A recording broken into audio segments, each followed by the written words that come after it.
Sejam bem-vindos! Meu nome é Erika Nicodemos, eu sou advogada e esse é meu canal Direito de Família e Sucessões. Hoje eu vou trazer para vocês um panorama geral sobre o tema regimes de bens. Depois, nos próximos vídeos, eu vou tratar especificamente sobre cada um dos tipos de regimes de bens que existem no Brasil e vou trazer alguns temas polêmicos sobre partilha em caso de divórcio e separação judicial e pactos antinupciais. É claro que todo mundo já ouviu falar sobre regime de bens, especialmente quem já se casou ou que está em vias de se casar. Mas, infelizmente, a maioria das pessoas não recebe informações suficientes para escolher o regime de bens mais adequado para a sua situação patrimonial, para o seu próprio matrimônio. Eu vejo muita gente perdida e, por causa disso, eu acabo escutando algumas frases do tipo: "Ah, doutora, mas eu preciso pensar sobre isso agora?" Ou então, "mas eu vou me casar já pensando em me separar?" E eu fico bastante preocupada, porque, em primeiro lugar, sim, é preciso pensar nisso agora, ou seja, pelo menos até as vésperas do casamento, porque é durante a habilitação para o casamento que se escolhe o regime de bens. Em segundo lugar, eu observo que existe uma ideia equivocada de que as regras atinentes a regimes de bens estão relacionadas apenas a questões ligadas à partilha no caso de futuramente haver um divórcio ou uma separação judicial. E isso não é verdade. As regras relativas a regimes de bens estão intimamente ligadas à administração do patrimônio durante o casamento. E por isso, a escolha inadequada do regime de bens pode causar uma série de situações conflitantes entre os cônjuges. É o caso, por exemplo, de um investidor que compre e venda imóveis ter contraído casamento sob o regime de comunhão parcial de bens, porque nesse regime é preciso o consentimento de ambos os cônjuges para a venda de imóveis. Então, toda vez que esse investidor for vender o imóvel, ele vai precisar do consentimento do seu cônjuge, e isso pode causar uma situação bastante estressante que pode colocar em xeque até o próprio casamento.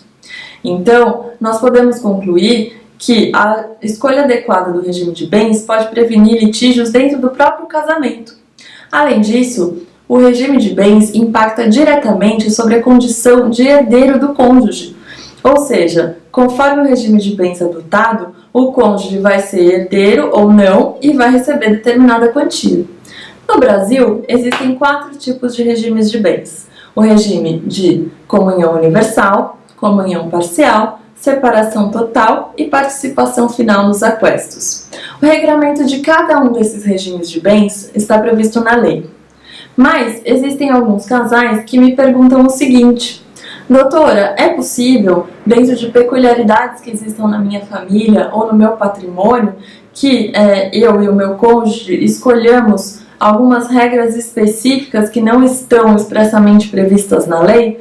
E eu respondo que sim, a lei admite essa possibilidade. Então, esse seria, por exemplo, o caso de cônjuges que um deles tivesse recebido uma proposta para trabalhar no exterior e o outro decidisse acompanhá-lo, porém sem trabalho. Vamos supor que esse casal decidisse que, durante o tempo em que estivessem fora, apenas um deles seria responsável pelas despesas da casa. Eles poderiam estabelecer isso por um pacto antinupcial? Poderiam, não haveria problema nenhum. Porém, essa liberdade que a lei dá para a criação de regras pelos cônjuges recebe, claro, limitações. E a limitação é a própria lei. Ou seja, não é possível estipular cláusulas em pactos antinupciais que contrariem o que estabelece a lei. Então, nós já falamos aqui que, no caso de comunhão parcial de bens, é necessário o consentimento de ambos os cônjuges para a venda de bens imóveis, não é verdade? Então, seria impossível que se fizesse um pacto antinupcial escolhendo o regime de comunhão parcial de bens, mas excluindo o dever de consentimento de ambos os cônjuges para a venda de bens imóveis, porque isso afrontaria diretamente a lei, o que não é permitido. O casal também pode adotar um regime misto, ou seja, a lei admite que o casal misture regimes de bens. Ele poderia determinar, por exemplo, que em relação à previdência privada, vigesse o regime de separação total de bens, ao passo que em relação a todo o restante do patrimônio, seria regido pela comunhão parcial de bens ou qualquer outro, não teria problema nenhum. E como é feita a adoção dos regimes de bens? E eu respondo, depende. Depende do regime de bens que se pretende adotar. Se o casal pretende adotar o regime de comunhão parcial de bens, basta que isso seja informado no registro de pessoas naturais que vai ser responsável pela celebração do casamento, porque esse é o nosso regime legal, ou seja, o nosso regime padrão, e ele pode ser adotado sem maiores formalidades. Porém, para a adoção de qualquer um dos outros 3 regimes, ou então para a adoção de regime de comunhão parcial de bens, mas com regras específicas, é preciso que se faça um pacto antinupcial. E esse pacto antinupcial é lavrado por escritura pública, ou seja, o casal deve se dirigir até o tabelionato de notas e lá no tabelionato de notas vai ser lavrada essa escritura pública onde vai ser escolhido o regime de bens. Depois, essa escritura pública deve ser levada até o registro de pessoas naturais responsável pela celebração do casamento para que o regime escolhido conste na certidão de casamento. Mas não é só isso. Depois do casamento, esse casal deve levar essa escritura até o ofício de registro de imóveis, que é responsável pela circunscrição territorial do domicílio desse casal. E por quê? Porque a partir desse registro, essa escritura passa a ter publicidade. E por que é importante que a escritura tenha publicidade?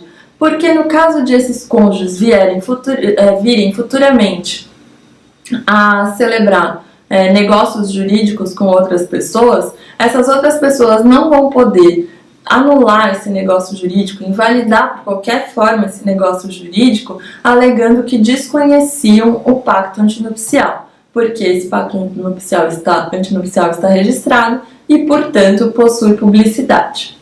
Hoje é isso o que eu tinha para compartilhar com vocês. Eu espero que a minha exposição tenha sido útil. No próximo vídeo eu vou tratar especificamente sobre comunhão parcial de bens. Nos vemos no próximo vídeo e muito obrigada pela sua atenção.